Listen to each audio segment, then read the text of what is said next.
Viral ambulans bawa pasien terjebak macet di Muara Enim, sopir kesal tinggalkan mobil.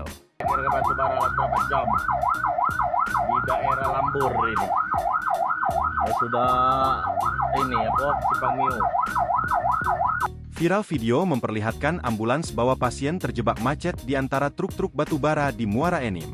Kemacetan ini dipicu oleh satu truk yang mengalami kerusakan, mengakibatkan arus lalu lintas lumpuh total.